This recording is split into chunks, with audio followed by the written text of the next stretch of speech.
Did you know that the more a black hole consumes, the bigger it becomes, the hungrier it gets, the greater its gravitational pull? Kind of like this system we're living in.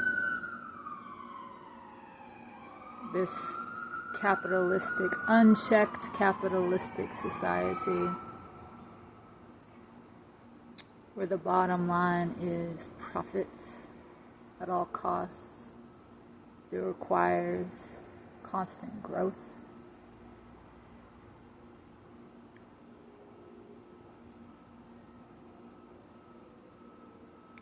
To convince people to participate in such a system, you have to first convince them that they are not enough, that intrinsically something is missing. And then, hey, if you have this, if you can acquire this, if you can buy this, if you could consume this, maybe you'll be enough. And that's the trick.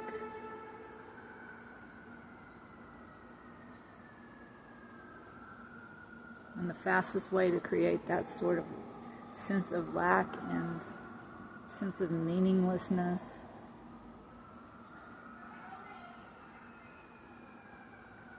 is to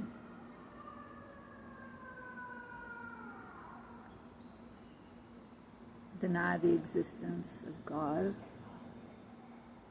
because humans were made to worship God.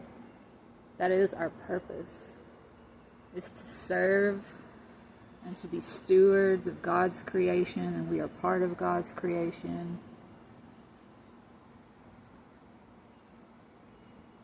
To serve and to worship and to love.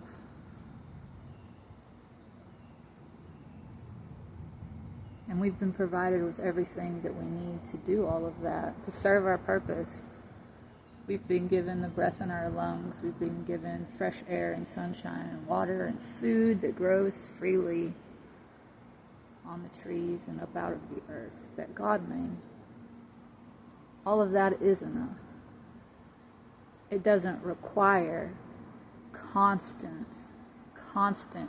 growth or consumption or production for life to go on. Life is a perpetual motion machine. It's perfect. It's eternal, and we're part of it. But when you're lied to and you're told you're something that exists outside of nature and that God's not even real, well then fundamentally you feel like something's wrong, like something's missing, because you know intuitively deep down that you have a purpose, right?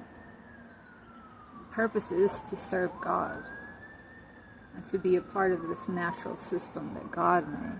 But when that's being denied to you, and it's never presented as, yes, this is who you are, this is what you are a child of God, then it creates a sense of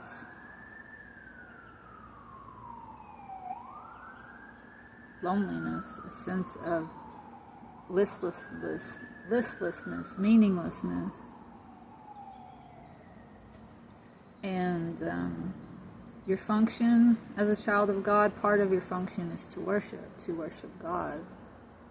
So that's what you'll do. You'll worship.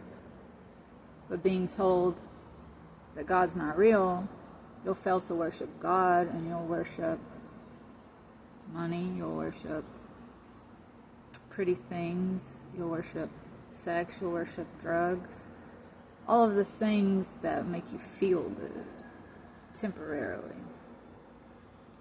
Because what makes you feel the best of all is the love of God.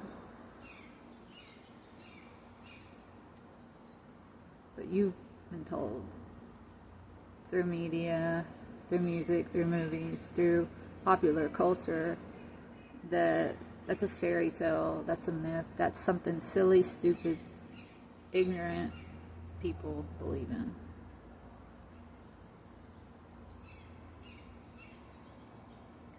But deep down, you know you have a purpose, a destiny. We all do. We all have a destiny.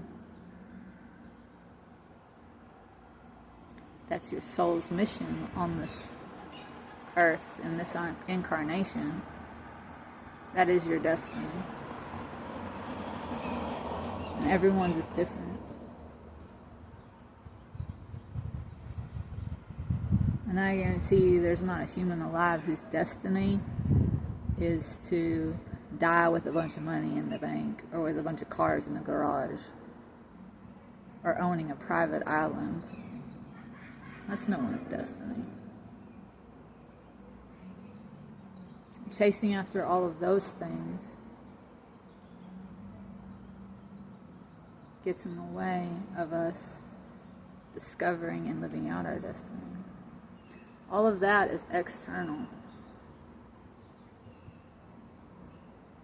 In order to wake up to who you are, to realize who you are, and then be able to live out your destiny, to realize your destiny, requires you to go inward and be still.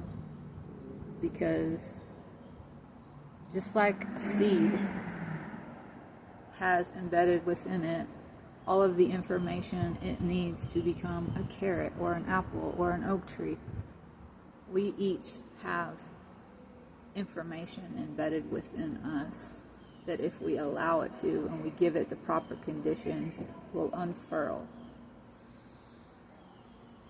But just like a seed that you put in the ground, if you don't water it properly, if you don't give it the right amount of sunlight, if you don't protect it from predators or pests, then that seed will fail to grow into its maturity. It will fail to become the carrot or the apple or the tree, just as a human being can fail to become his or her highest expression. And I believe most people nowadays do exit this life having never reached their full potential, never realizing the truth of who they are, of who God made them to be. And that's all tied into free will. We can chase things external to us, and we can spend our lives distracting ourselves and trying to fill the hole that has been created through the denial of our God, our Father.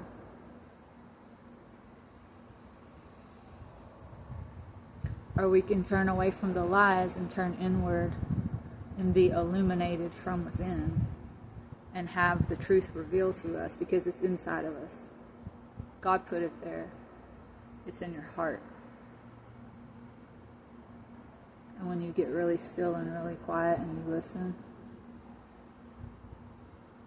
if you give it enough time and you have enough patience, you will begin to hear the small, still voice of God speaking to you. And if you obey and you listen and you do what it says, your destiny will be revealed to you.